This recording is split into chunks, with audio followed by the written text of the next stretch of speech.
बातिल की लड़ाई लगातार हारता हुआ दिखाई दे रहा है। और इस लड़ाई में ना सिर्फ वो कमजोर हुआ है, हार रहा है, मोरली हार रहा है, बल्कि नेतन्याहू से हर किसी का विश्वास उठने लगा है।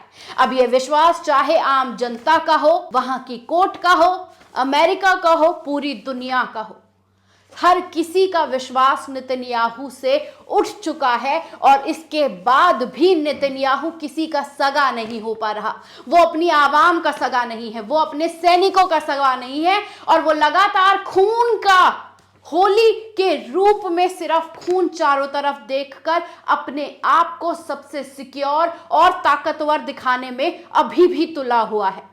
लेकिन बीते 72 घंटों में जिस तरह से हमास के जो लड़ाके हैं उसने उसको एक बार फिर से उसकी औकात दिखाई है, और उस औकात में बीते 72 घंटों में 72 सैन्य वाहनों को यानी टैंकों को उड़ा दिया गया है। 36 सैनिकों को ढेर कर दिया गया है। दोस्तों, बड़ी संख्या में आईडीएफ के हथियारों को कब्जे में ले लिया गया है। फील्ड कमांडर के रूम को उड़ा दिया गया है विस्फोट से। सैन्य ठिकानों पर लगातार गोलीबारी जारी है। माइंस बिछा बिछाकर आईडीएफ कैंपों को उड़ाया जा रहा है। आईडीएफ के जो बेसेस हैं उसके ऊपर रॉकेट दागे जा रहे हैं, और 11 इजरायली स्नाइपर्स को मौत के घाट उतार दिया गया है। इससे यह साफ पता चलता है कि इजराइल का जो बुरा हाल है उसमें उसके सैनिक भागते पिटते और जान गंवाते हुए नजर आ रहे हैं। नया वीडियो सामने आया है हमास के लड़ाकों का, एक बार इस पर नजर डाल लीजिए।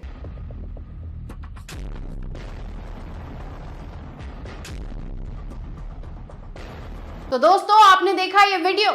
इस वीडियो में कैसे इजरायली सैनिक अपनी जान के लिए भीख मांग रहे हैं, लेकिन उसके बावजूद वो तिल तिल करके मारे जा रहे हैं। और मारे जाने की खबर अल मायदीन में छपी है। दोस्तों, एक बार इस खबर पर नजर डाल लीजिए। ये साफ लिखा गया है कि एक इजरायली जो उसका सैनिक है वो मार दिया गया है, 4 घायल हुए हैं। और ये खबर पूरी तरीके से नॉर्थ और साउथ के जो गाजा है वहां से सामने आ रही है कि Israeli occupation force acknowledge the death and injuries of 5 soldiers। अब हम आपको पूरी खबर तफसील से बताएंगे, जहां पर बताया जा रहा है कि इजरायली जो पेशेंट्स हैं वहां पर सोल्जर्स की जो डेथ है वो बड़ी संख्या में पूरी तरीके से काउंट की जा रही है, जिसके अंदर 2 बड़े अफसर्स को भी इस बैटल ग्राउंड में नॉर्थ और जो साउथ गाजा स्ट्राइप है उसमें ढेर कर दिया गया है। इसमें हम आपको बता दें कि आर्टिकल में साफ तौर पर लिखा है कि इजरायली मीडिया ने खुद इन डेथ की जो सोल्जर्स उनके मारे गए हैं उसके बारे में उन्होंने बताया है कि मारे जाने वाले 603 इंजीनियर्स बटालियन के थे, जिन्हें ग्राउंड बैटल पर हमास के लड़ाकों ने ढेर कर दिया।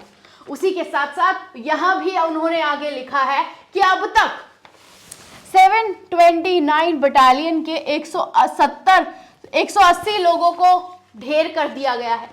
उसी के साथ साथ अगर हम बात करते हैं तो अब तक करीब 3000 से ज्यादा बटालियन के फौजियों को, उनके सैनिकों को घायल कर दिया गया है। और इसी के साथ साथ 8 अक्टूबर की अगर बात करते हैं तो ये कैजुअलिटीज का जो पूरा का पूरा दौर है वो 50,000 से ज्यादा पहुंच चुका है इजरायली सैनिकों के घायल होने का।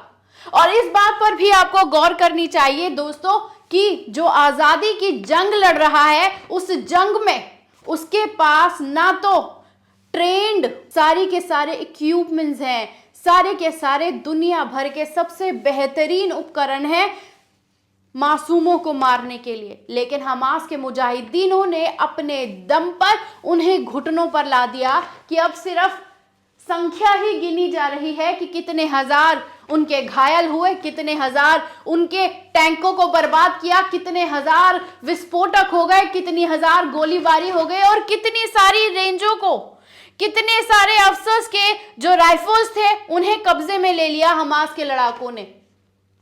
यही है हक और बातिल की लड़ाई, जिस लड़ाई को लगातार मैं बार बार कह रही हूं कि इजराइल हार रहा है। जैसा कि आप देख रहे हैं, अल-मायदीन में साफ तौर पर लिखा गया है कि खान यूसुफ में भी ब्रूटल तरीके से साउथ गाजा में लगातार बमबारी की गई है।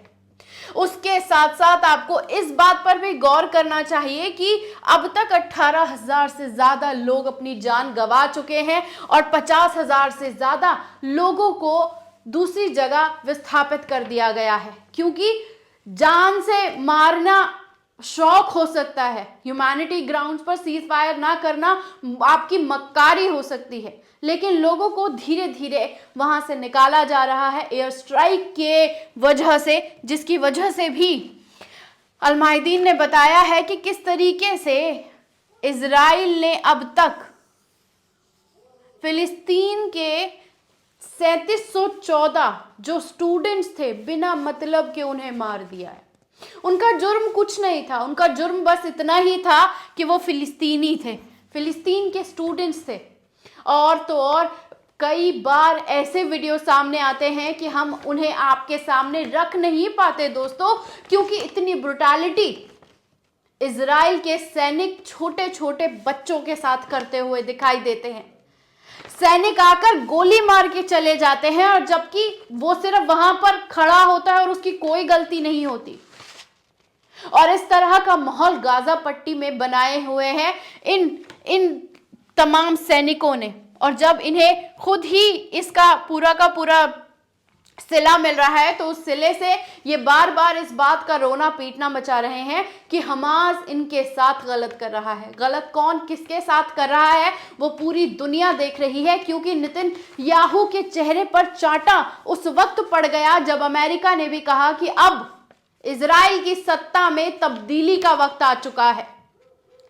और 153 देशों ने भी नेतन्याहू से अपना विश्वास हटा लिया, और इस बात को भी जो लोग नेतन्याहू के साथ गलभैया करते हुए दिखाई देते थे, उन्होंने भी अपनी दोस्ती यारी से अपने हाथ पैर पीछे खींचना स्टार्ट कर दिए हैं। क्योंकि यूई अगर हम बात करते हैं, जो यूरोपीय संघ है उसने भी नेतन्याहू से दूरी बना ली है, क्योंकि विक्टिम कार्ड खेलते खेलते पूरी दुनिया ने इजराइल की क्रूरता का सबसे घिनौना चेहरा देख लिया, जहां मां के पेट में जो बच्चे थे उन तक को निशाना बनाया गया। और आज वो दुनिया में नहीं है, और उनका जुर्म बस इतना था कि वो फिलिस्तीनी थे और उन्होंने वहां से जाने से इनकार किया था। यह पूरा चिट्ठा मेरे हाथ में है, जहां इजराइल के सैनिकों की बर्बादी, तबाही और उनको मिट्टी में मिलाने की 72 घंटों की इस लिस्ट के साथ मैं आपके साथ जुड़ी थी।